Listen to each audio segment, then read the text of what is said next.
Oh, Go ahead. Go ahead. I'll edit it I'm out. gonna I'm gonna grab my headphones real quick so we don't get an echo or anything. Okay, cool.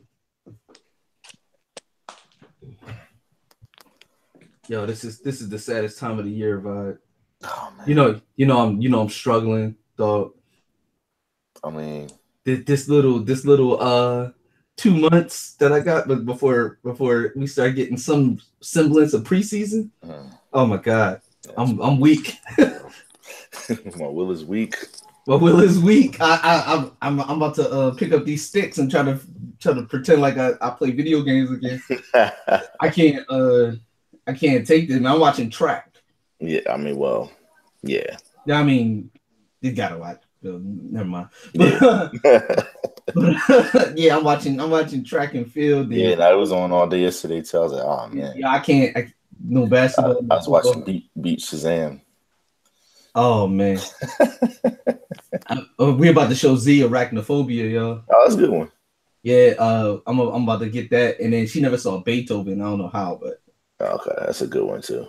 Yeah, but I don't know how we go from arachnophobia to it's kind of all in the same kind of like campy. Yeah, but for some reason we got, as a family, we watched Naked and Afraid. Yo. Oh yeah, I watched that. No, but as a unit, like all the whole brick. Yeah, that's kind of. Yeah, I mean she's like, yo man, she's older than she should be, man. It's weird and scary. Yeah. I'm gonna have to kill again, man.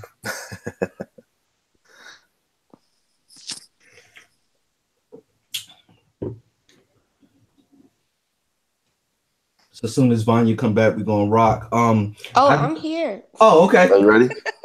Oh, yeah. You was getting my my parenting. Yeah, I got it. No, I was just waiting. Oh, sorry. Oh no, we good. Yeah, my lament for no sports and or no basketball and football, but okay. All right. We'll start the intro, Vanya, and we'll get into it. Okay. Record. All right. So here we go. One, 2, 3, 4, 5.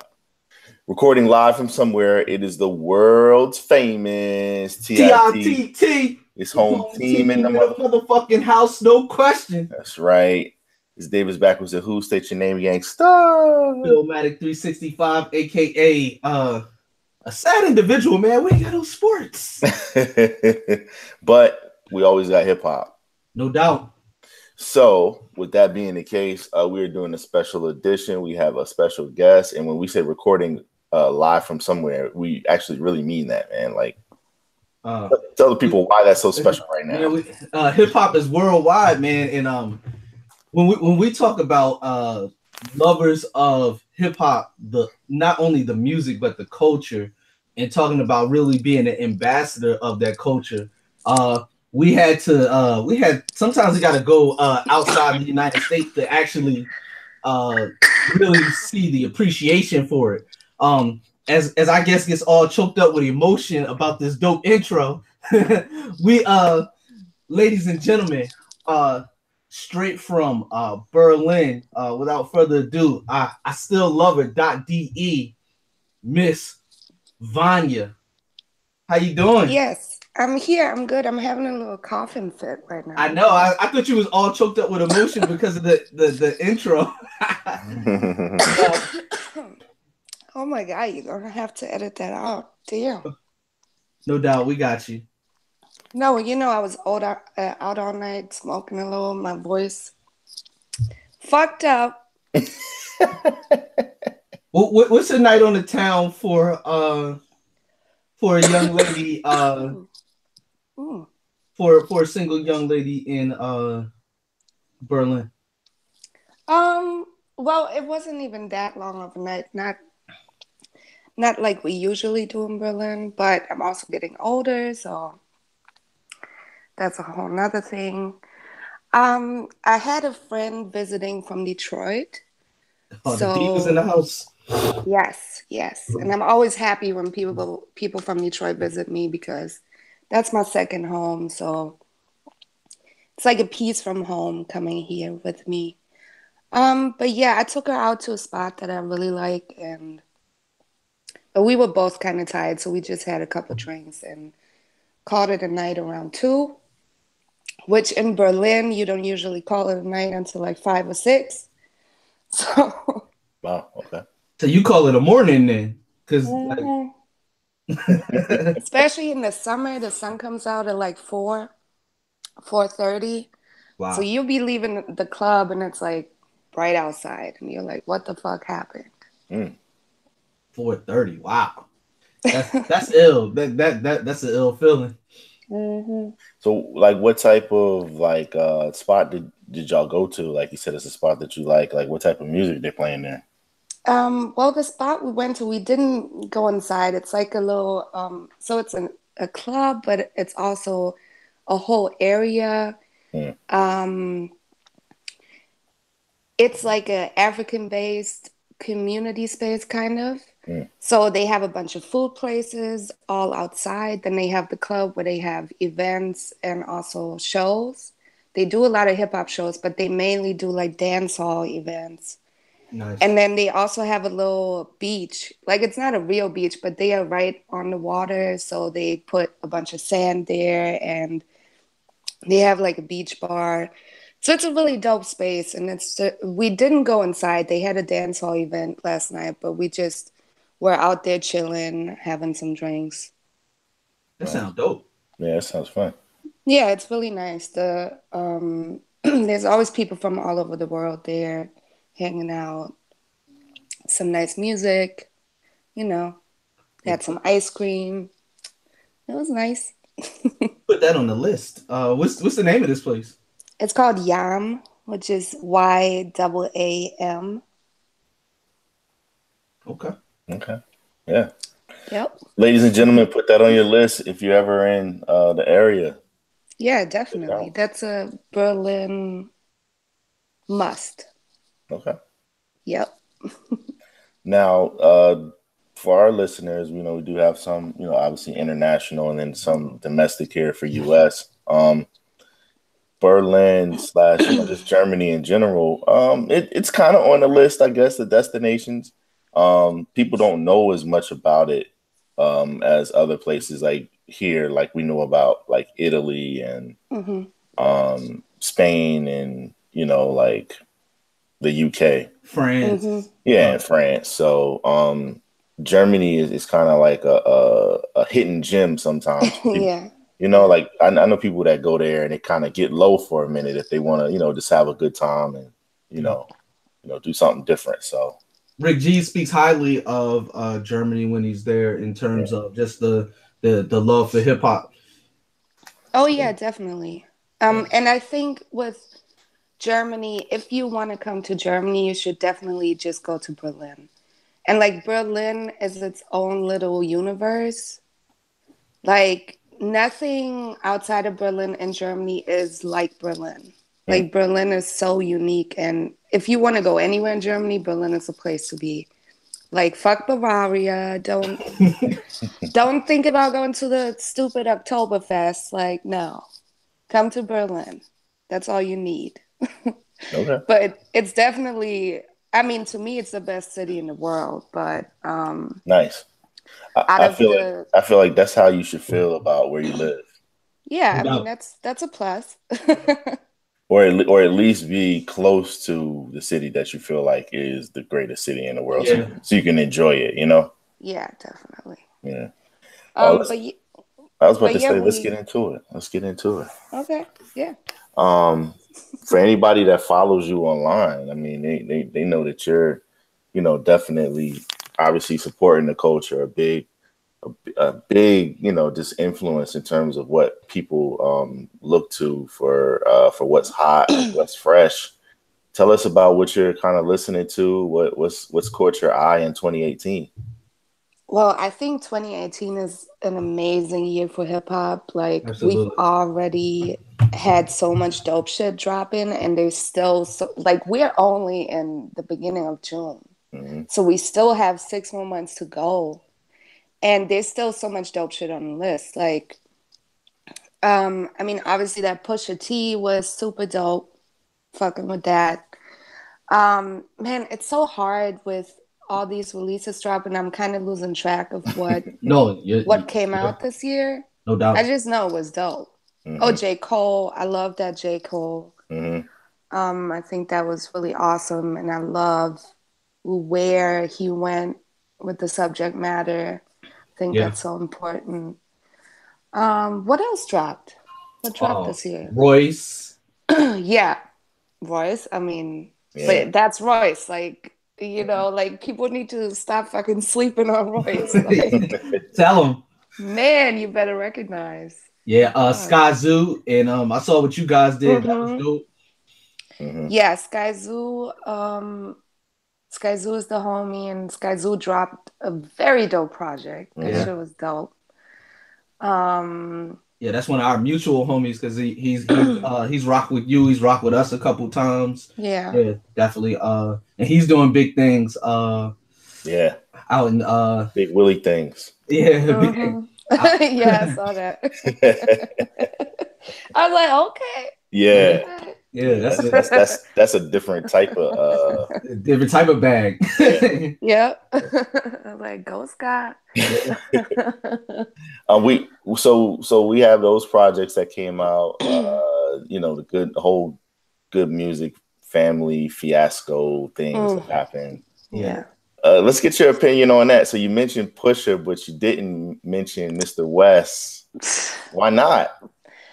I mean, you wanted me to talk about good projects, right? Oh,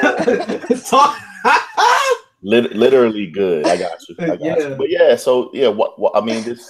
But what are your feelings on it? No holds barred. Get at it. Yeah. I mean, so I listened to the project. And that's the thing. When I was speaking on it on Instagram, a lot of people were like, oh, but you guys don't even want to listen to it because of what he did. Not like I listened to it.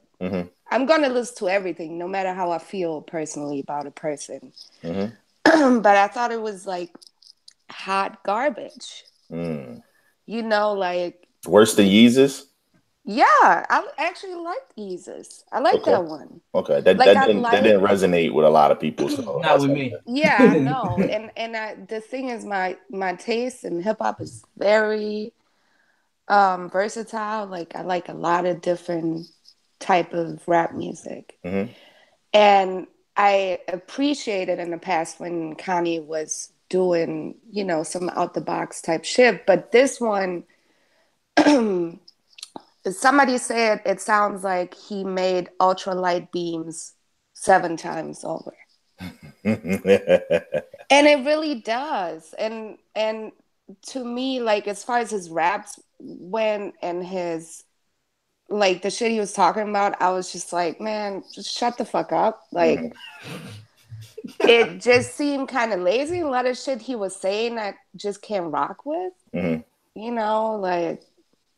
I'm just like, come on. So he has recently shared a lot in terms of just like some of the things he's been going with, his disorders and some of his shortcomings from a mental health standpoint. Does that give him a pass or no? Nah. I mean, look, I think it's great that he addresses it publicly. I think it's great that he openly talks about having a mental disorder. I think that's awesome, and I think that's going to help a lot of people. Yeah. However, the thing is, you can't just he didn't apologize for the things he said. Exactly. Like it's one thing. If those antics were caused by what he's going through. Okay, but then you can turn around and say, hey guys, I'm sorry, like I did not mean that, or it came out wrong or whatever, because it affected a lot of people and it hurt a lot of people. Yeah. So for you to sit there and just say, well, I have a mental disorder, and not say, and that's what caused me to say that, and I'm sorry I did that, that's kind of fucked up to me, because he's just leaving these things in the room, like we're supposed, he's just leaving them there for people to still digest. Like he didn't take anything back. So the one thing about him is that you know, that I see, I don't necessarily think that he's the most articulate person, especially when he gets emotional about a subject. Yeah. He thinks he is, and he thinks what he's saying is profound, and he's if you don't get it, you're not thinking on the level that he's thinking. But I really, when I think of articulate people that can express themselves clearly and can confidently speak and defend whatever they say and stand on what they say, he's not someone that comes to mind, and neither is his wife. So it's like we've seen her on numerous occasions say stuff and then, you know, immediately retract it because like either she was saying she didn't understand what the impact of what she was saying was going to be, or that she just didn't understand fully what the subject that she was expounding on was. So she's at least savvy enough or has enough training by her mother to be like, no, that's not gonna fly. You need to go ahead and apologize and say that you're dumb and you don't know what you're saying. He's so arrogant that he won't even apologize. He'll just, like you said, leave it in the room, and that leaves a stench somewhat for people all around the globe. Like, the Trump stuff is one thing, but then once you start to talk about slavery, you start to talk about the disenfranchised in a way that's demeaning.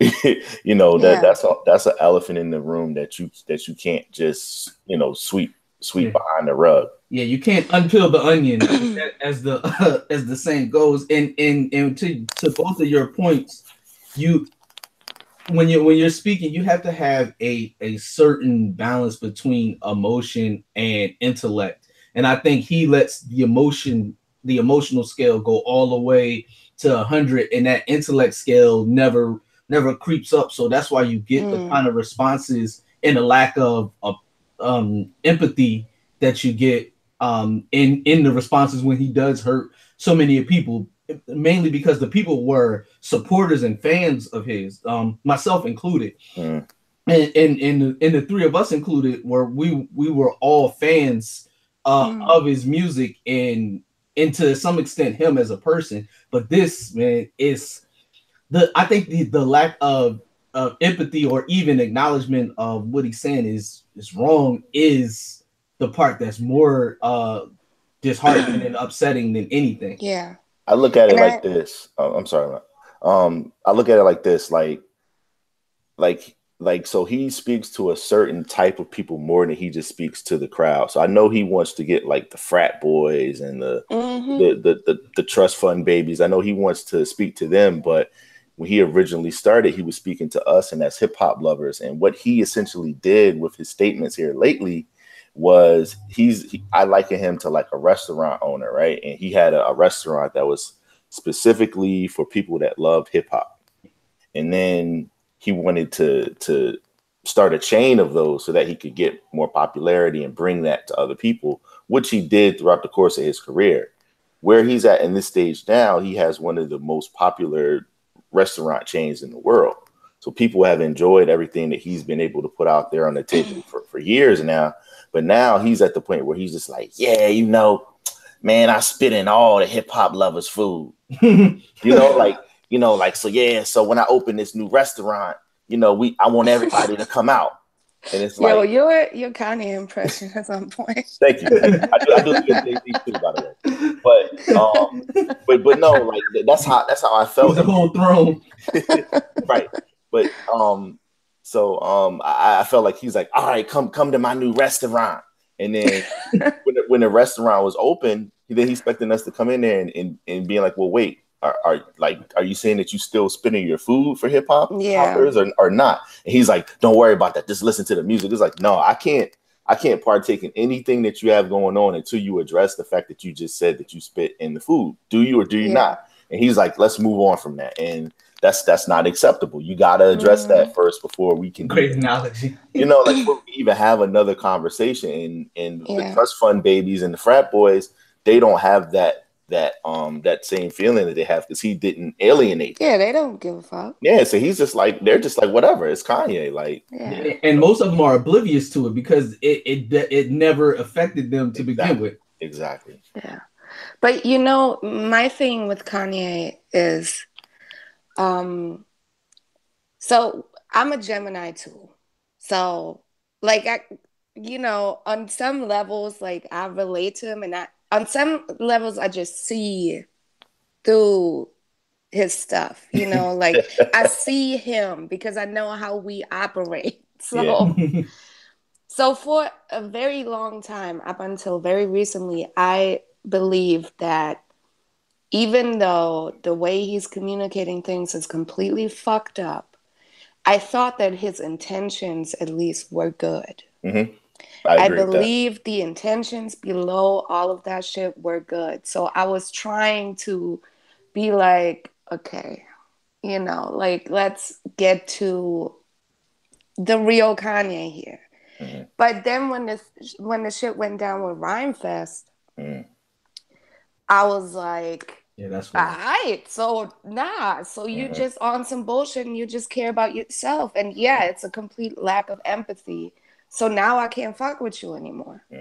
Yeah. Like, if I can see your intentions are good and you just have a fucked up way of communicating them, then, I'll still be okay with you. Like, I'm going to try to steer you in the right direction, but we'll be okay. But if I see that your intentions are screwed up, nah, we good. I think one of the most important things that us as human beings, especially intelligent ones with all of our faculties and all of our like wits about us, one of the most important things that we can say to each other if we disagree is, I don't understand. Yeah. You give the person a chance to explain themselves, or either from the other end, they're saying, I don't understand why you don't understand what I'm saying, but it at least keeps the conversation going and it doesn't dismiss someone as either being stupid or something.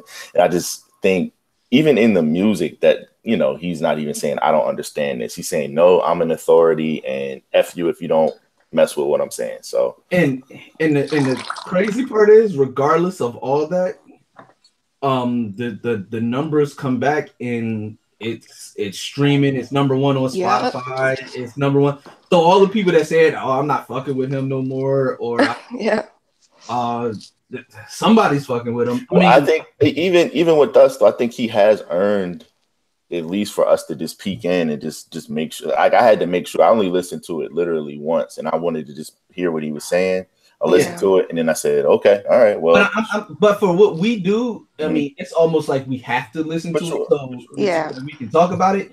But I'm talking about people that aren't, that don't have podcasts or platforms or, business that operates off of hip hop culture and music that say, oh, I'm not fucking with them, and then it's on repeat on their phone. But that's where you can tell that his shit clearly worked, because, like, at this point, I gotta assume that it's all publicity stunt. Yeah. Because why did he come out and do all this shit right before he had several projects dropping?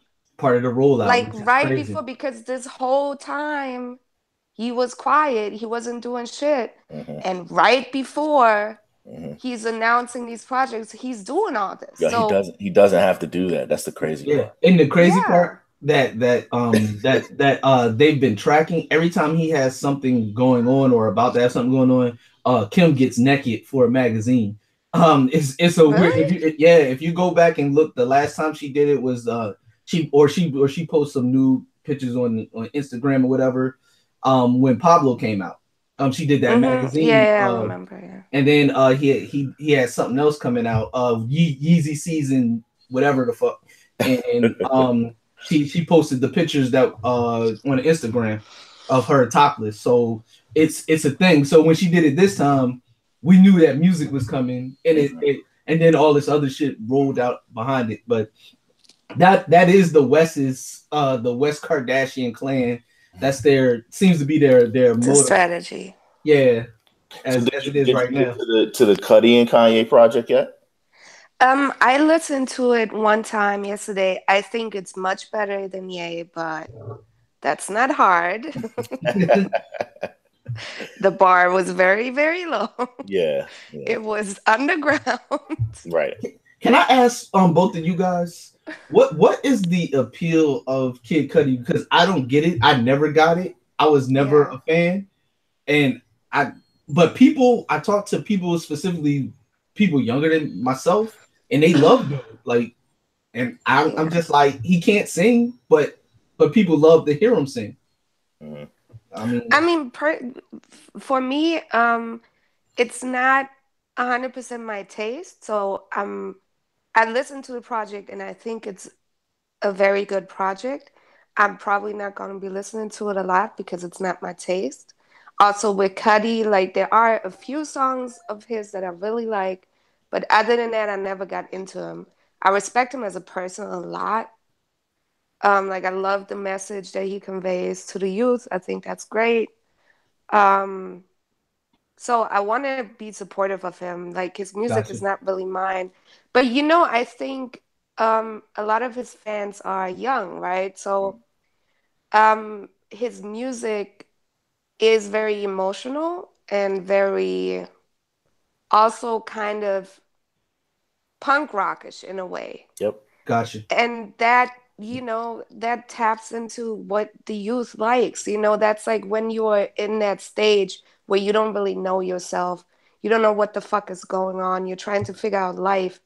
That music caters to that. So that's why I think it resonates with a lot of young people. That makes sense. Yeah, I agree.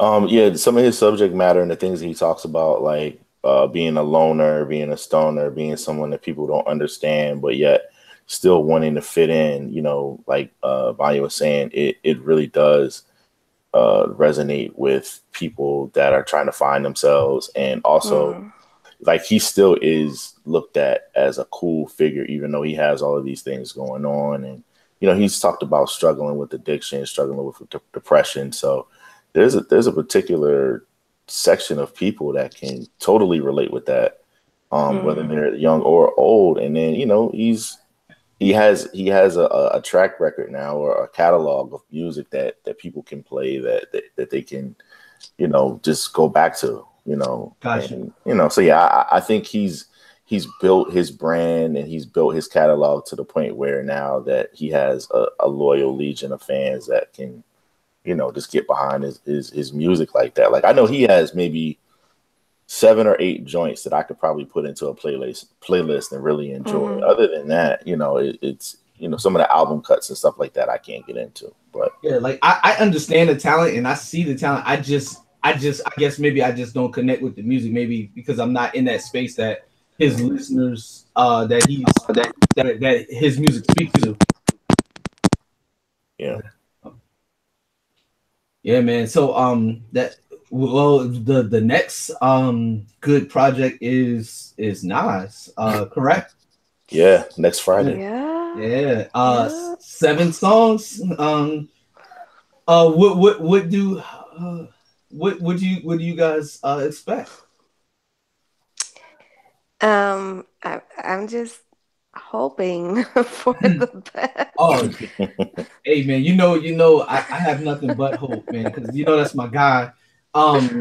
It is yeah. I mean, Kanye, he Kanye, did good by Pusher, so yeah, Kanye killed that Pusha T. So he obviously got it on the minus the cover. production side. So I believe it's gonna be dope. It's just gonna be so interesting to see Nas working with one producer, and it's gonna be interesting to see what Kanye brought out of him in that process. Because of course, working on a full project, well, 7 tracks is not like a full project, but working on one project with just one producer, that means you are really intensely working together. So it's gonna be very interesting, I think, to see what that brought out of him. So here's my thing. Like, sometimes it works, and if you hear Royce now talk about, his recent projects that he's put out, 2 of the last 3 that he's put out have been with DJ Premier. Well, 2 of the last 4 if you're putting Layers and Book of Ryan in there as well. But if you just look at what he said, I wanted to keep the group going, and then I did a producer rapper project, and then my whole group did it. Budden did it with Arab Music. Joel Ortiz tried it with Illmind. Yeah. and then Static King Crooked. and King Crooked. And he's like, I mean, if you look at it, it's like Prime probably still stands above the other one. Sometimes it's cool to just do a couple songs with a producer, and sometimes it's magical. Yeah. So 7 songs probably gives it a better chance of it being magical than if you try to do 10 or 11. you know what I mean? Like if you look at some of the ones, it's like maybe it was a little bit too long. If you guys would have made this an EP, it would have been better. I mean, if you look at Prime, it was really only 9 songs initially, and he had a lot of features on there. But I'm looking forward to it because I think when Nas said album was done, I was expecting for the album to come out, and it never surfaced. So I was just kind of like, okay, what happened? How long ago was that? Right. That was actually, we're in 2018. He said that at the end of 2016. Yeah.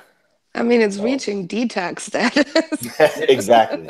And my bet is that I think he actually did record an album, but I don't think anything that we're going to hear next week is what he was referring to when he said Nas album done. I think this is all totally different stuff because he was working with Salam Remy heavy thing as well. I mean, that Khaled song was one of his best songs in the past 10 years, including Life is Good. It was like to hear him so energized like that. I was like, oh man, if we get an album of this, it's over. Even the joint he did over the Dilla beat, the Season. That was dope. And I was just like, oh man. Yeah. Like, did we gonna get this? And then we had the extended intermission. But obviously, we know about his entrepreneurial pursuits and some of the things he's doing now. It's like hip hop is just for the love, as it always been. But it's definitely, man. Yeah. So I'm expecting a lot from him just because he doesn't have to rap at all, ever. Well, unless it's for that child support money. Oh, ouch.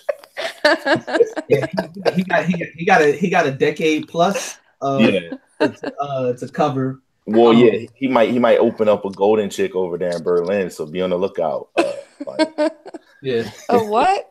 He has a sweet chick. Sweet chick, He's chicken and waffle spot that he's invested in, that he's kind of bringing here in the state. So he's doing all types of stuff. I'm vegetarian, so I don't. I don't really care about that. Okay. No doubt. Do you eat waffles though? Yeah. Okay. I mean, rarely, probably like once every 2 years or so. There's nothing better than a good waffle, though. Or maybe... I'm not going to say no to a waffle. So wait, is that that's your secret? Being a vegetarian, is that you can let us know? Is that your secret? Like, is that how you keep your youthfulness? No, no. I can tell you my secret. I've been a vegetarian all my life. That's not, Oh wow. But the secret to my youthfulness is that I don't go in the sun ever. Oh, that's why you don't like the heat. Oh. No, it's not because of that. Like, my skin is like, I'm super pale. I have freckles. My skin is so sensitive to the sun. I just get burnt like super quick. Like, if I'm 15 minutes in the sun, I'm protected, I'm going to have a sunburn. So that's why I stay out the sun. And working from home also means I don't leave the house that much. So I'm already not in the sun much. And you have melanin to protect your skin. So, but white people, we age from the sun. Like, that's the number one aging factor. So why do white people love the sun so much? American white people, or maybe just white people around the world, they you need to do a PSA because they are cooking. Yeah, they don't, and they go to the tanning beds. Like, have you ever seen a person who like tans excessively, like a white person? Their skin looks like leather. Yeah. Like straight up leather. And I'm always like, So what's the appeal? Is it just not being pale? Is that what it is? Not. Well, I mean, I remember when I was a teenager, I would get teased. Like, people would like laugh at me for being pale. Like, Yeah, I think, for a long time, like being tan as a white person was like, that meant you look like you just got back from vacation, Okay, gotcha. like that was like part of the whole, image. Hmm. Okay. The Yeah. beauty standard was like being tan, but Mhm. I think that's changed a little, and people are also more conscious about health and conscious about what the sun does because it gives us cancer and shit. So, Not here, man. People they still fraud themselves. Like well, I see it all the time. Americans are generally not very conscious about anything. So, You got that right. So and that's one of the things because and I didn't mention this in the intro. This is your second time rocking with us, and Mhm. the first time you rocked with us, it was early in the regime of Oh, the current yeah, guy in charge, and that guy. yeah, and how uh, with all the shits he's gotten into, how crazy are we looking from a perspective from some people from outside the country? Because I can only Pretty, pretty damn crazy. Yeah.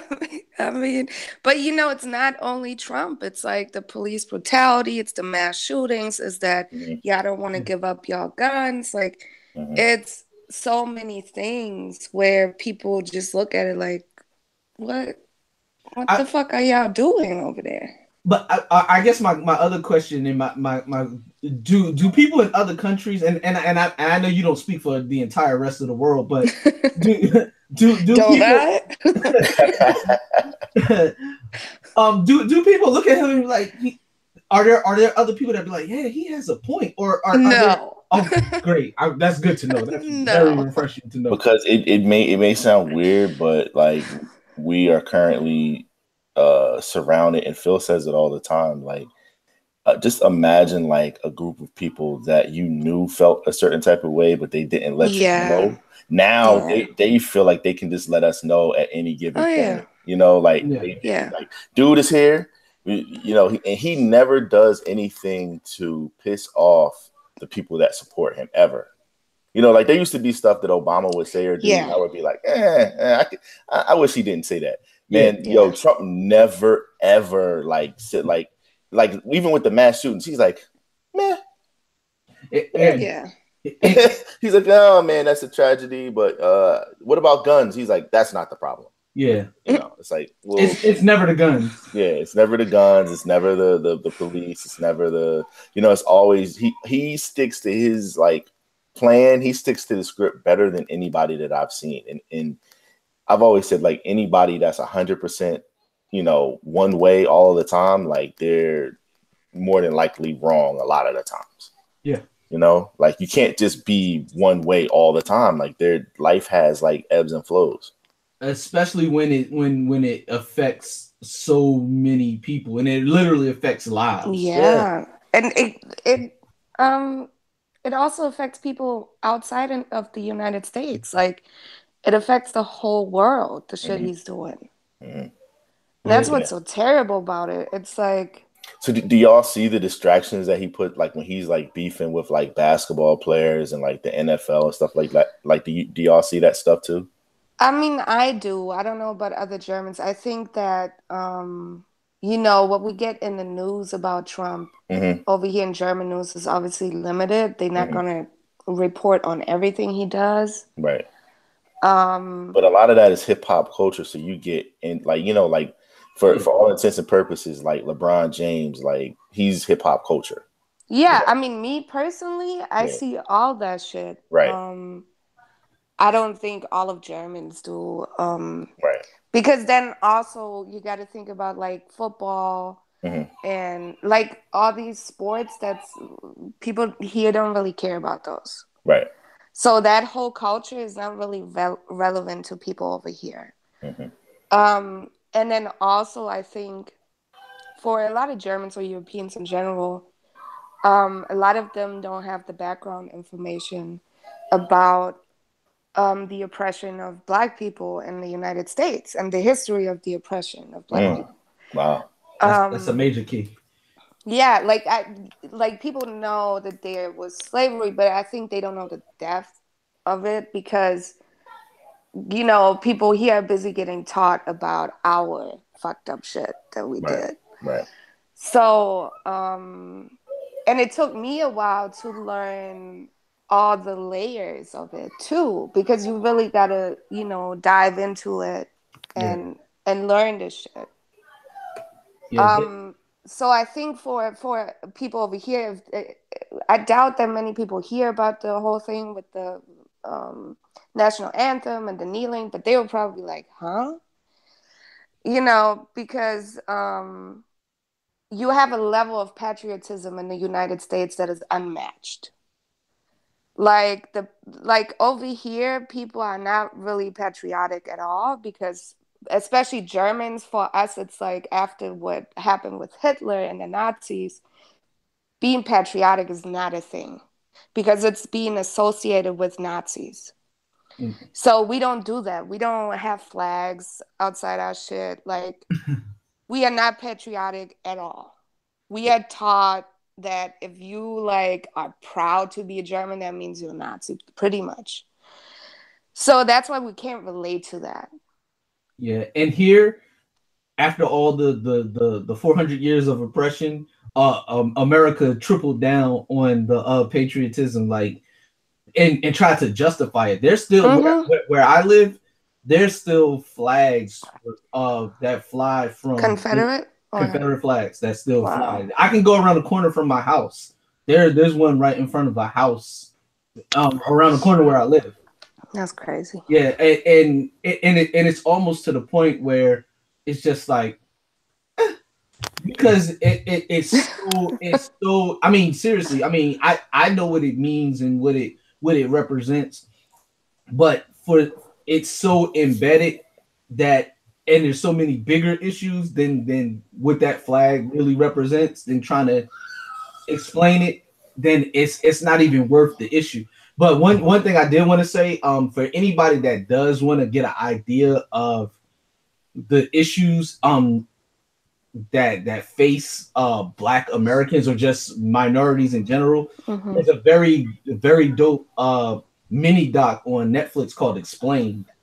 And they talk about economic disenfranchisement. I was just talking to my friend from Detroit. We were just talking about that. I mean, they have a lot of different topics that they talk about, but there's one segment in particular about the economic disparity in America, and it explains everything that you need to know about how and why, you know, people of color are where they are right now today. And it's, I think it's only 18 minutes long, but it's one of the most spot on things I've ever seen about that particular subject matter. So it's super quick. It's perfect for the people with the short attention span, because it's shorter than any kind of sitcom or whatever. You know what I mean? So super dope. So we are talking to Wanja from I Still Love Her.de. We are honored to have her here for the second time. So she's officially in the alumni that's made it here back. So we appreciate her rocking with us. Again, Phil, we're definitely trying to spread our wings and make sure that we're not only doing this domestically, but also internationally. So we got a couple more topics that we want to talk to Wanja about. So let's get into it. International VOD and passport. Yeah, no, I'm trying to get out there, man. So man, I want us to be able to do a live show out there and all throughout that's one of the goals for this particular platform. But just talk about the culture, just talk about hip hop in general in Berlin for our listeners. Like what's the vibe like for those that may not have heard the first time you were on with this? Well, Berlin, Europe generally has a very dope hip hop scene, and the culture as a whole, with all the elements, is still being celebrated very heavily here, which is beautiful. And just so, because again, a lot of our listeners are young, the elements that Wanja is referring to, MCing, DJing, b-boying, and graffiti art. Yes. Beatboxing too. We have a lot of beatboxing going on. Nice. But yeah, graffiti especially. Like I was just out in Spain and I saw so much dope graffiti. I was like, and it was like a random town. It wasn't like the capital or anything. So much dope graffiti. But yeah, in Berlin especially, so generally Berlin is known as an electronic music hub. But we have a very strong and big hip hop scene here.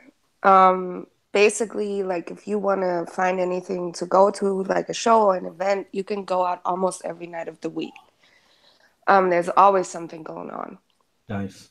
There's outdoor shit, indoor shit. There's shows like pretty much any artist on a European tour is gonna hit Berlin. This city has a huge art scene, so it just has that vibe. So there's so many creatives here and so many artists doing shit. This is one event I gotta shout out because I love them so much. It's called Swag Jam at Dada House. And so it's a band and their name is Swag. And it's a full band. They have also an MC and a singer. And the band is fucking just dope as fuck. And they have a jam every Tuesday where they invite people. They have like a feature artist. Like they've had a ton of people. Like Sean Price was there not too long before he died. Wow. Just like they've had a ton of people just come up there and rock with them. But then they also have an open mic thing. And you know how a lot of times you go to an open mic and it's just whack.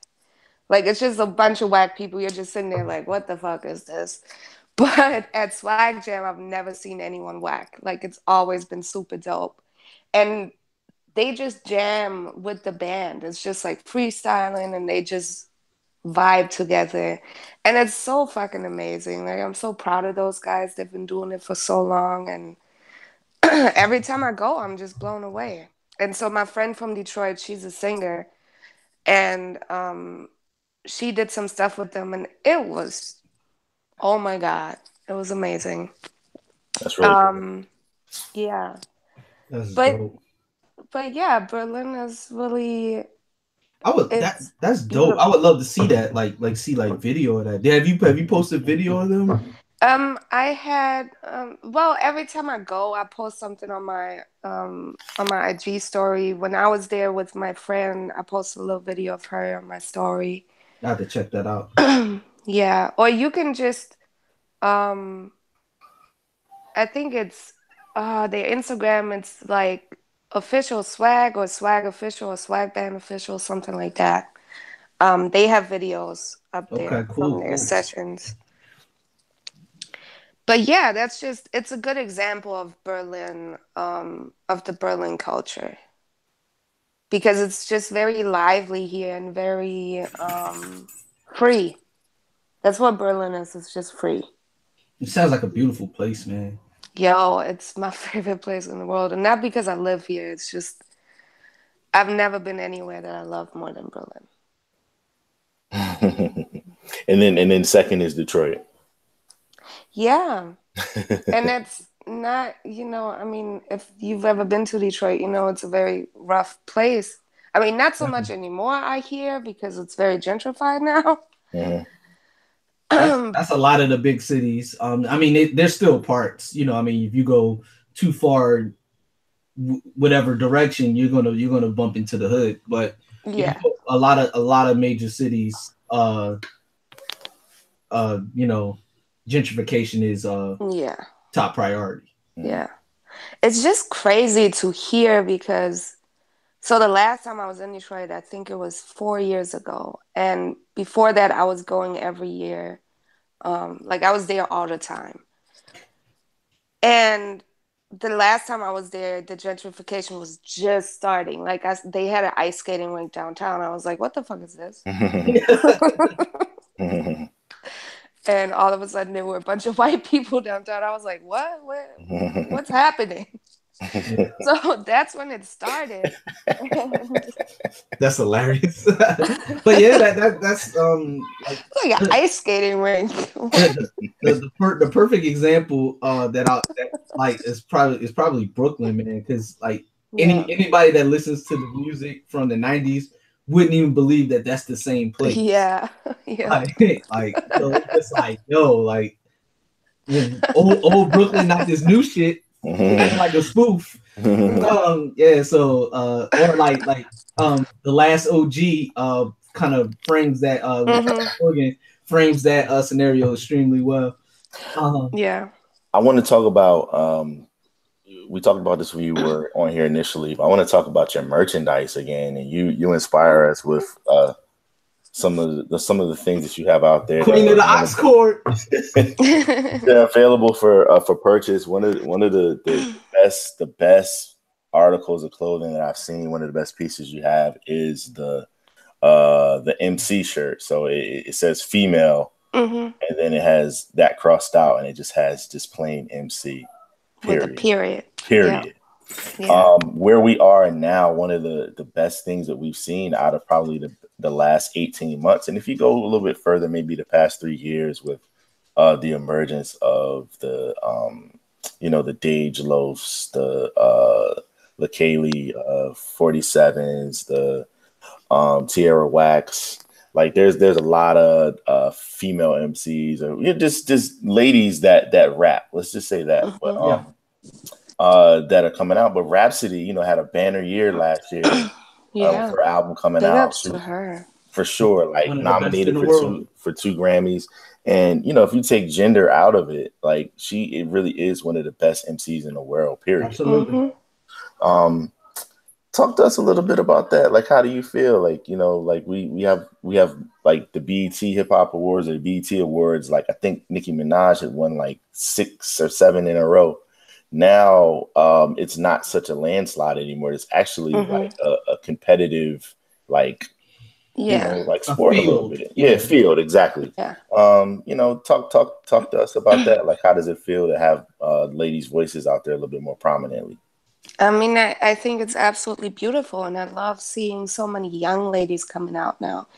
And it just shows that the most important thing is representation. Because if you see yourself represented in a field, then you feel like you can do it. If you don't see yourself, you never feel like you can do it. That's so true. So, Extremely true. So I think that's why we see so many young ladies on the mic now. It's because of the past 10 years where we had people like Nicki, we had Remy, like you now had women on the forefront. And I think like so many people want to bash Nicki. Like I think Nicki is great. I think she's an exceptional MC. She can wrap circles around a lot of your favorites. The image she portrays, that's her choice. Like I wouldn't portray myself that way, but I'm not going to judge another woman for portraying herself that way. That's her choice. And I feel like if you truly believe in equal rights for women, you have to let people make their choices. You can't judge a woman. Like it's not freedom if you tell a woman don't dress like that. That's not freedom. And I feel like we as women need to be bigger than that. We need to be like, nah, like that's her choice, and that's it. She should have the freedom to dress however she wants to. And if she wants to talk about sex, that's her choice, and that's cool. And but she's one of the biggest rappers in the world. And I think it's amazing to have a woman in that position. And I think it's because of that we see a lot of young women rapping, because they saw a woman in that position. Absolutely. And Rhapsody, I'm so happy for her. I'm so happy she's doing it. And it's funny because Rhapsody been around for so long. Yeah. And I think it's awesome that she's finally, reaping the benefits of all the work that she put in, because she worked very hard to be where she is. Now, I think it's great, but what do you talk about diversity and everything? Where are we as far as the white female rapper? Like, is that ever going to be a thing? I know Iggy Azalea at one point, had a Well, she's couple just songs. whack. That's what I'm saying. But she was probably the most popular one of all time, right? Like, I'm not missing anybody, am I? I mean, Snow the Product is out there. She's just not popular, but yeah. I Iggy's don't think she. probably the biggest one. Yeah. So is that a thing? Like, I know, like G-Eazy, like he has a hood pass. Like, obviously Eminem is one of the biggest rappers of all time. G-Eazy, man. but at least for the youth, like the youth seem to give G-Eazy a pass. So that's what I'm saying. Like, yeah, 40 gave him one. So I mean, but so are we ever gonna see a white female that gets the respect of a Rhapsody or of a someone that we can just see? Like, is that something that's a thing over there in Berlin, like, or in Europe? Period. Like, I mean, I think in Europe it's not so much judged on race. Mm-hmm.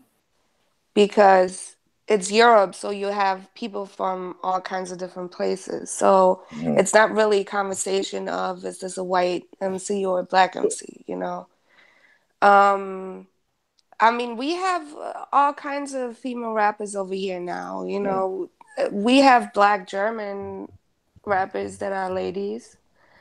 But we have one who's really big. She has a Polish background, and she used to be a prostitute. And she talks about that a lot. So her music is not really my style, but she can fucking rap. Like, she's very dope. She chooses very dope beats. So I respect her. I mean, I don't listen to her a lot, but I respect her, and she's probably the biggest one. Gotcha. But here's the thing, though. I'm not too concerned with having like a big white female rapper. I'm not concerned with that at this point, because I feel like it's important for black women to have that representation.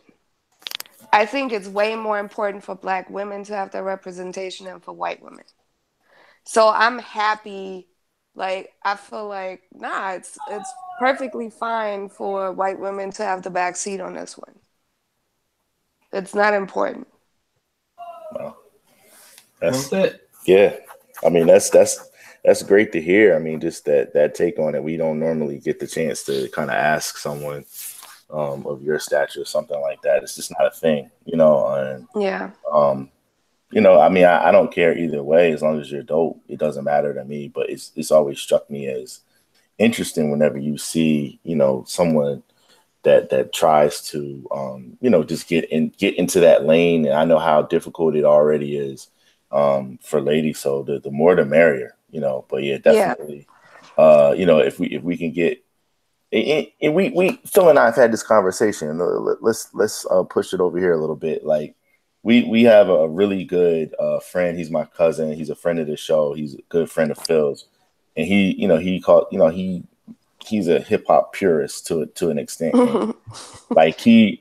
How I love those. Oh yeah, right. That already tells you right there. But he just can't get behind supporting Cardi B. Like, he just something in him just won't allow for him to just.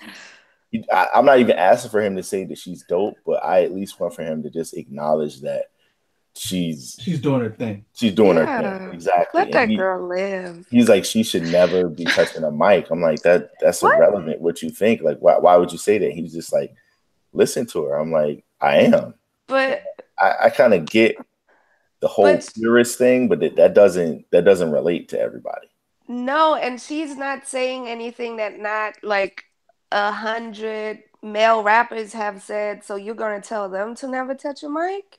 And she's not trying to say that she's the best to ever do it. No. So because that's a whole nother conversation for me. It like rapping and is one thing, but if you're trying to be in that top 5 conversation, to me that's a certain requires a certain type of credibility and you know talent level. But if you're trying to rap, if it's dope, you know, do you think it may be for me? It may not be for me, but you know, I'm not going to step on your shine. Well, he's him, and not just single her out, but people often liken her to maybe like a culture vulture type thing. Like she wasn't a rapper. Yo, but I can't get with that. But I mean, but people do say that. Yeah. But look, like I remember, and I actually like had this post came up in my Facebook memories recently.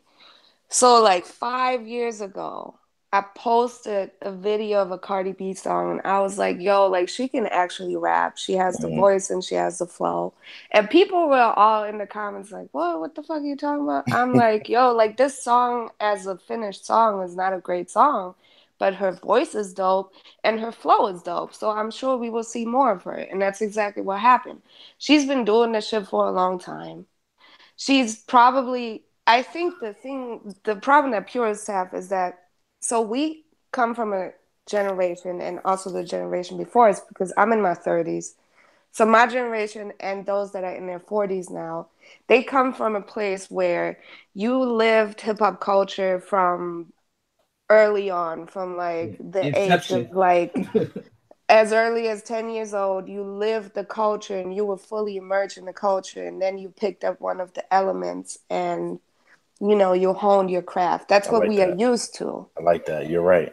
You're right. Yeah, and that's important. However, we have to respect and see that the younger generation does not grow up that way, because the way they perceive hip hop now is as rap music, because that's what's being shown to them. Yeah. We also can't blame them on perceiving it as it's being shown to them. Like for us, we experienced it differently.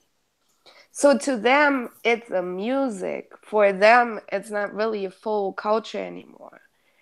Which, of course, that's sad. Like that hurts my heart. But also, I can't blame all these young ones for that. It's not their fault. You know, we should have done better at preserving the culture and passing it on. We should have been better at each one teaching. Exactly. You know.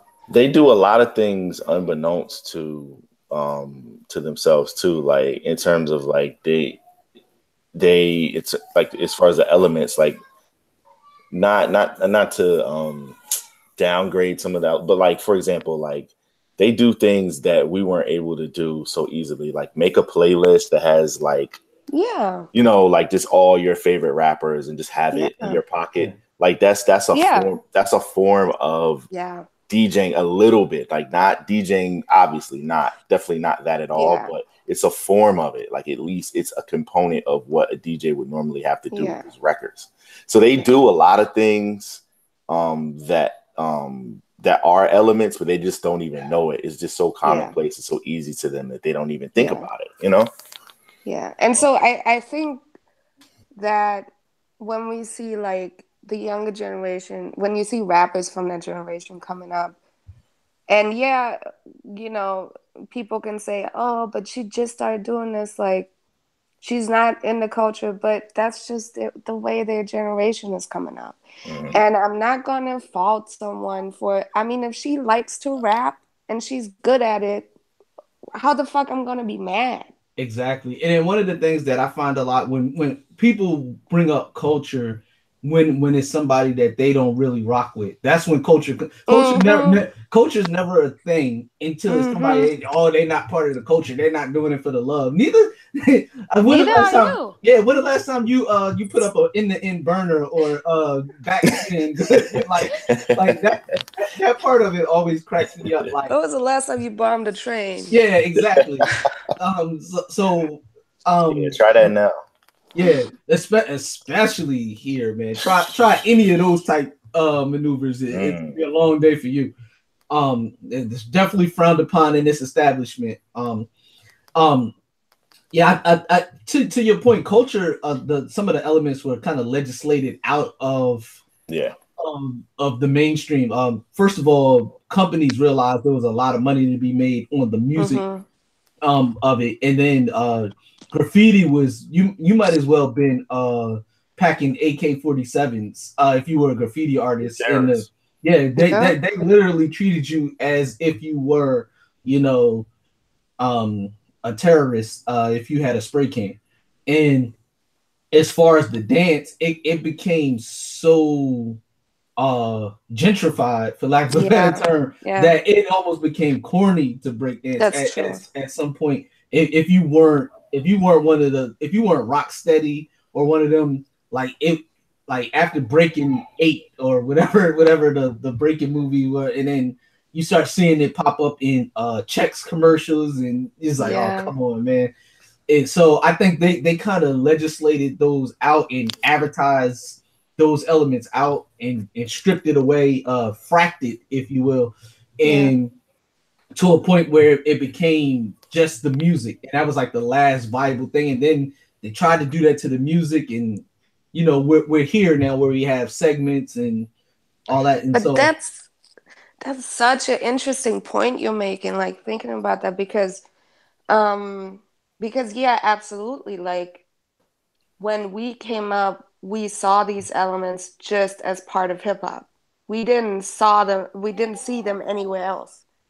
So it was clearly these are the elements of hip hop. Yeah. And so I guess for kids that grow up in a world where all these elements are being used in commercial culture, in mainstream culture, and you see these things all over the place, you probably don't place them as elements of hip hop culture anymore. Yeah, they become that probably doesn't pop even culture. register. Yeah, like with the moment I saw Fred and Barney from the Flintstones rapping about Fruity Pebbles, I knew it was never going to be the same. Like, and one of the things that I love about Europe, every time I talk to anybody from different countries in Europe, the way you got to experience hip hop, it's very similar to how I did at the age I am, but you got to experience it in its purest form, and I feel like you still do in many ways, and I envy that. It's just a different type of experience than you get here. That so much of, and that's one of the things I wanted to ask you. How does the youth experience? Do they get all the elements of hip hop, or is it just the music? I don't think so. So with hip hop, you kind of have to think we get everything with a delay of like 5 years over here. Okay. It all happens with like a 5-year delay. So, you know, when hip hop first came over here, it was with like a 5-year delay and so on. So I think we're now coming to the point where the youth, and I have a few like very young followers on my page, like from here, not a lot, but a few, where I can tell there are a few of them who are genuinely interested in hip hop culture and who will go dig, but the others just, same as in the States, they just see it as rap music now, and they don't get everything that's behind it. And they probably also don't think to question it, because once again, it's just what they see. So why would they question it? So like rap music has become a very big part of, you know, of the commercial world here too. And the thing is, like, German rap is very big right now. It has been for the last few years. So you have rap music on top of the charts, and some of the biggest, most successful artists in Germany are rap artists. But the thing is, they don't make what purists would call real hip hop. They don't make that. They make something that is like kind of like Afrobeat type ish, but also a lot of like drug talk and like gangster rap type shit.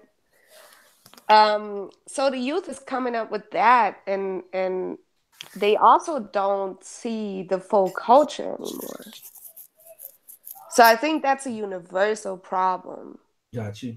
And I think that's why it's just on us to stop bashing them and showing them what's behind it lovingly. Take it to the Gucci store and show them the loafs. I got a question for you about the youth. All right, now, he recently posted something that said caption this, and it was from an article. Oh, yeah. Spotify now has 8,000 artists with Lil, Oh, yeah. aka Little, In their name, yeah. at the beginning of their name. Do you know any Lils, like, personally? Personally, Is that a thing? Like, cause like, you know, like over here, like yeah, like for example, no. like if like my kid, like my son, like if people saw me and him walking down the street, they'd be like, "Oh, that's Vod and Lil Vod." Oh, nah, that's not a thing here. Also, I've never heard of any. I don't think I've ever heard of any rappers over here that go by Little Well, something. good. I'm glad. Thank the heavens. Like for like we think Big is the GOAT, and like for as creative as he was when he put on his two artists, they both had the same name essentially, Lil C's and Lil Kim. I was like, dang, Big, yeah, like you couldn't diversify that a little bit. That's like his just one your flaw, name with a little in front of it. But it became such a thing, like no, it did. Like don't know, like he's partly responsible.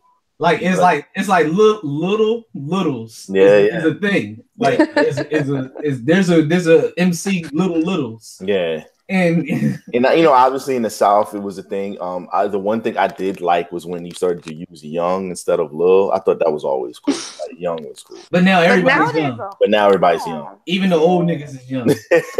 Come on, man. But isn't that interesting too? How because there were Littles, Lil C's, Lil Kim, Lil Wayne, like. The Little thing has been around for a long time too, but just now, all of a sudden, you have a whole wave of new Littles. Mm-hmm. Yeah, that's very interesting. And having the crew name as your as your MC name is into, like with like ASAP Rocky and ASAP and the YNB. Yeah, and Doughboy SE, and it's just, I mean, get it how you live, man. I guess. Yeah, I guess. This is Tissue in the Tape, and we are rocking with Wanja from I Still Love It.de. Having a good old time, man. Talking about this culture we love. You also recently posted something. I'm just going some things we wanted to talk to you about. I'm going back to the 90s. Y'all want anything? Phil, let me ask you. I'm going back to the 90s, man. What can I bring back for you, man? Come on, man. Don't you gonna make me get on my old man thing, man. Just one thing. One thing. It ain't gotta be. I'm gonna fold out I'm gonna be like, I'm gonna have a like that. Like yeah, man. I just want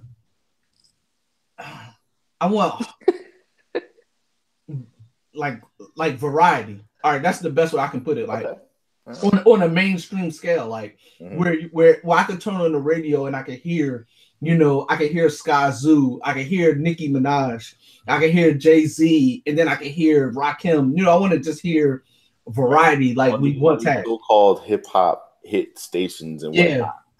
Yeah, 5 artists. I'm with you, Vanya. Well, I wrote that in the caption too, but I miss mixtapes, and I think what I miss about it is, and I'm talking about cassette tapes, not. Yeah. He's speaking my language now, baby. I think I miss the process of it. Like I remember I was a kid in front of my parents' stereo listening to the radio and recording songs.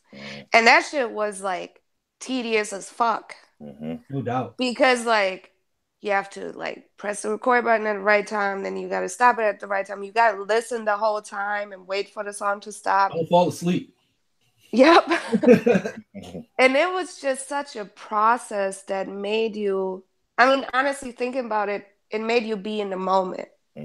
Because like, I learned that from meditation, how important it is to be in the moment. And now that I think about it, I was really in the moment making mixtapes. Like, I was fully present and just me with the music. That's awesome.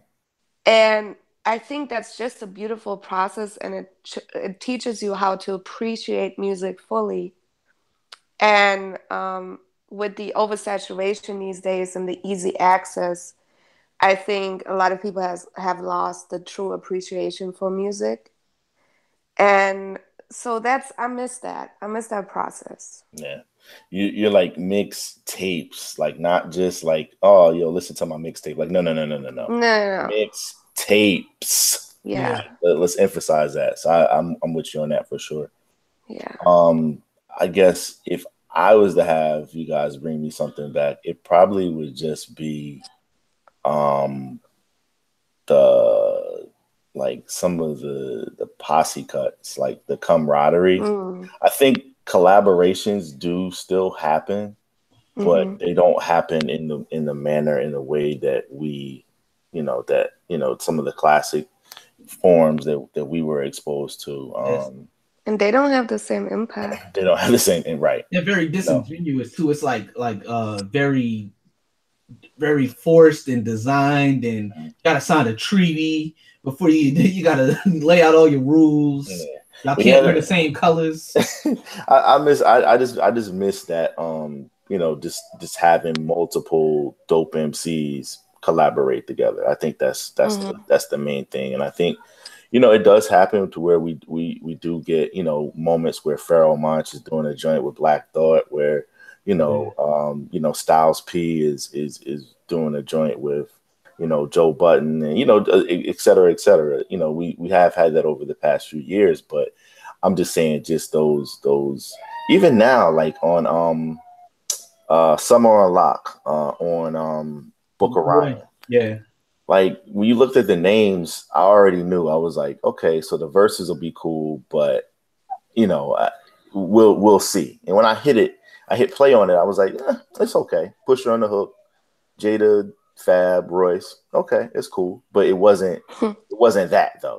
Like it still was kind of just missing something, to where it's like, if you get those 4 on a song, I should have that on repeat. It should literally have my summer on lock.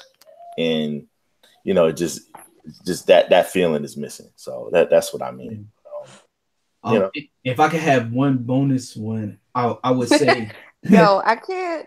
How the fuck I'm gonna bring all this shit back? No, I think you're like the release everybody date. Gets one. Yeah.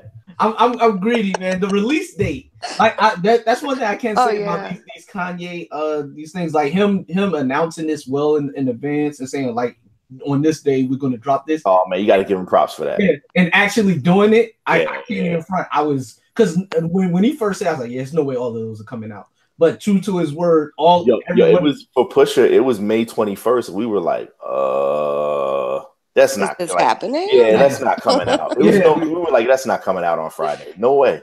Yeah, but but also, a lot of people were like, he's doing this many projects, but they also only have 7 tracks each. So let's let's dial it back. Yeah, he's been working on them for a couple years too. Like, he didn't just start. And this is the same dude that was 3 beats a day for 3 summers. So I mean, I should have 1,000 songs by now. Yeah. And he also shot the album cover on his phone on the way to the party. I know. Yeah, that was so extra. But I mean, it just fits where he is in the world. Yeah, it does. But those release dates where you literally had to wait, and then you had to physically get up out of your seat. You had to in some cases drive or get on a train or a bus, actually pay money to get it, and then fight with all your might to open a CD. There's something special about that whole process. Yeah. And it made you appreciate the music even more, because you had to actually willingly be a participant. Nowadays at 12:01, the music just shows up, and then in a lot of cases, if you got Apple Music, that shit is just there whether you want it or not. I mean, it's like, YouTube still on my joint. Yo, did you ever get that off your Yeah, there's an easy way to get it off. No, I got it off, but it was there for like a year before, and it wouldn't go away. But no, I definitely miss the those Tuesday release dates though. Yeah, there's one thing I wanted to ask you too. Like as far as like hip hop shows or hip hop like adjacent shows, like do you watch like Insecure or like Atlanta? Have you seen those? Yeah, Okay. those are two of No, my no favorite offense. shows. I'm not trying to. I wasn't trying to insult you. What? No, I didn't. Okay. I didn't feel insulted. Okay. No, those are two of my favorite shows. I love those. Okay. I like. Are those popular over there? Oh no.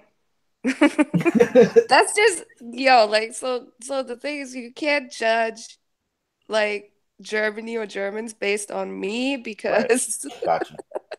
because I'm just very in tune with American and also, African American culture. Right. I'm just very in tune with it. So just because I see something doesn't mean other people here get it.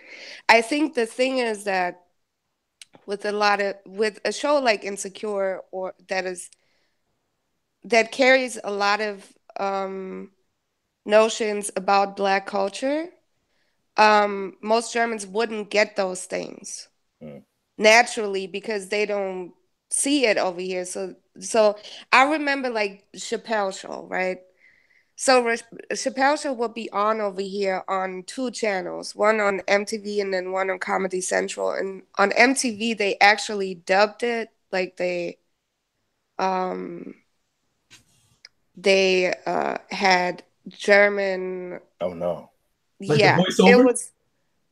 Yeah, and that was so fucking terrible. That was the worst thing I've ever seen. Like a voiceover for Charlie Murphy. Yeah.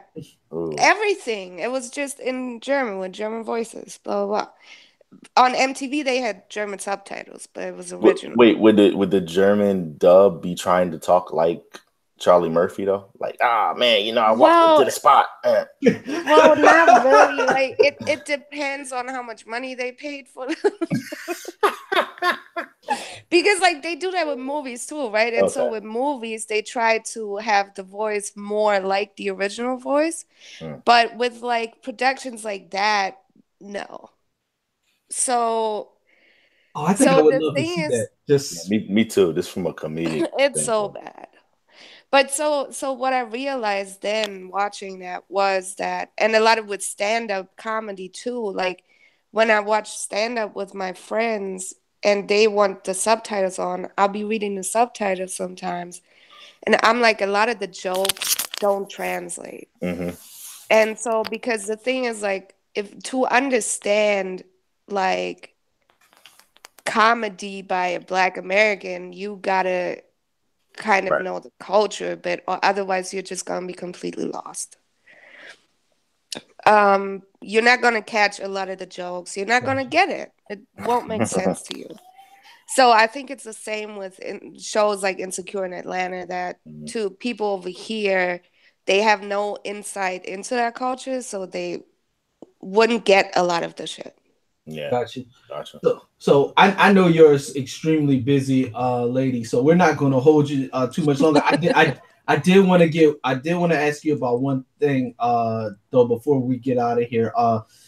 Childish Gambino, his music and more specifically the video. How is that received? One by you, and then just in general, as our European representative. I mean, for me personally, and I think what was kind of genius about that was that the song was made for the video. Because the song by itself doesn't really work. It only works with the video, and I believe that he had a video concept in mind and he made a song for it. That's what I believe. I think the video came first and then the song. I think the video is genius. Like, I watched it and I was like, what the fuck? And I watched it like 5 more times. I was like, yo, this is so ill. And there's so many layers to it. Like, it's so many layers. You can watch it again and again and see some new shit. And I think it's a perfect representation of American culture, this is America, like, literally. So I love that. I know that there was a lot of controversy around it. I saw some people talk about that he's hypocritical for some shit. But I think he's an artist who wanted to make a statement, and I think he executed that perfectly. And I love Childish Gambino in general.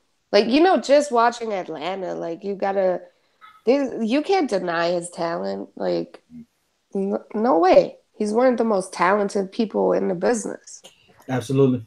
If you put together a playlist of like his best songs, like they range from funk to like nerd rap to soul to political rap to just bars to he's one of the most versatile human beings. Sure. Like what can't he do? Yeah. That's true. You got people thinking he's more than one person. No. But I can't take anyone seriously who said. I think everybody who said that is joking. Like I hope so. I hope so too. But knowing people, I know there's people who really believe that. Oh my god. Because those are the same people that think Gucci's a clone. So. But yeah. As far as in Europe, like I saw people, so I watched it with my best friend and her husband, and they were both equally as blown away as me. Mm-hmm. And I saw some of my German friends posting about it, and generally people loved it, I think. Nice. Yeah. Nice. Well, we definitely appreciate you again rocking with us. It's my pleasure. Anytime. We gotta do this more often. And, when we definitely have a live situation going on here. I know you may or may not be banning yourself from traveling to the States, but if you do lift the ban, we would love to have you. Definitely, we have some things we're working on. We'll talk to you about that, but yeah, we'd love to involve you. Yeah, and definitely tell the people one about how they can find you and anything you may have going on. Yeah, you can find me where I'm most active is Instagram at istiloveher.de with an actual dot. Twitter at istiloveher. My website is istiloveher.de. Facebook, but who gives a fuck about Facebook anymore? But it's also istiloveher. Those are the main ones. My main job is PR and promotion, and I do a lot of shit with social media, like growing social media. So if any artists are listening, if you need help with your social media or promo or PR or marketing, you can hit me up. You can slide in my DMs with business inquiries, nothing else. Or you can hit the email. You can hit the email button on my Instagram. And that was great, by the way. Phil, we might have to use that as a soundbite, man. That was awesome. Yo, and my merch. If you want to check out the merch we talked about, the link is on my Instagram. Just out of curiosity, how often does that happen to you? I mean, I would talk about dick pics. I would just talk about inappropriate. Non-business related. Every day. Yeah. Mm. Every day. That was great, man. Nothing else. Well, we appreciate you. That was awesome. It has to be hard being a woman on social media, man. It is. It's hard being a woman in this world, but social media especially. No doubt. Yeah. Well said. Thank you. One of our favorite people, ladies and gentlemen. Please check her out. istiloveher.de. Please, only business inquiries if you DM her. Come on, that shit's not cool. And, I mean, you can also show love. I always appreciate people reaching out and showing love. Oh yeah, of course. Yeah. We know what you're talking about. Yeah, and by love she means compliments and praise. Yeah, because that also has encouragement. Encouragement. Yeah. Yeah. Compliments of my work. Yes. Yeah. Gotta be real specific here. Yeah, please. Oh. Man. All right, we thank you, and we'll definitely have to do this again very soon. Yeah, I'm always down. All right, no doubt. Okay, do we hang up? Oh, he'll turn it off. We want to talk to you anyway. So yeah, hold on. Okay.